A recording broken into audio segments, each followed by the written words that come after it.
Lawrence நடித்து கடைசியாக வெளிவந்த படம் காஞ்சனா 2.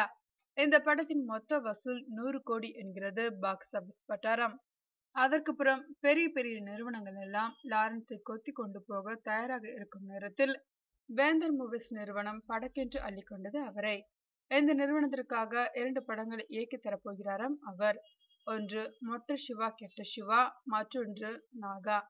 இந்த நிகழ்ச்சியில்தான் வந்திருந்த மீடியாவிற்கு பேரதிர்ச்சி கொடுத்தார் லாரன்ஸ். இவ்விரு படங்களுக்காக அவருக்கு வழங்கப்பட்ட 1 கோடி ரூபாய் பணத்தை தன்னை வாழ வைத்த ரசிகர்களின் குடும்பங்களுக்காக செலவழிக்கப் போவதாக அறிவித்துவிட்டார். சொன்னதோடு நிறுத்திக் கொள்ளவில்லை.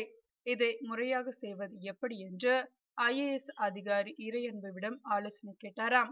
அதன்படி தமிழகத்தில் இருந்து 100 நல்ல இளைஞர்களை தேர்ந்தெடுத்து அவர்களிடம் தலா 1 லட்சம் ஒப்படைக்கப்படும். அவர்கள் மூலமாக ஏழை குழந்தைகளின் கல்விக்காக அந்த தொகை செலவிடப்படும் என்றார் லாரன்ஸ். அது மட்டுமல்ல, முதல் நபராக டிவி தொகுப்பாளினி திவ்யதர்ஷினியை நியமித்து அவர் வசம் 1 லட்சம் ரூபாய் ஒப்படைப்பதாக வாக்குறுதியளித்தார். வெறும் அட்ராக்ஷன் காரணமாக அறிவிக்கப்பட்டதல்ல இந்த அறிவிப்பு. டிடி இயல்பிலே இரக்க குணம் படைத்தவராம். ஒவ்வொரு மாதமும் லாரன்ஸ் நடத்தி வரும் அனாதை குழந்தைகள் ட்ரஸ்டுக்கு வந்து அங்கிருக்கும் குழந்தைகளுக்கு உணவுப் பொருட்கள் வாங்கி தருவாராம். 3 குழந்தைகளை தத்தெடுத்து அவர் படிக்க வைத்துக் கொண்டிருப்பதாகவும் அந்த மேடையில் கூறி எல்லோரையும் மீண்டும் அதிர வைத்தார் லாரன்ஸ்.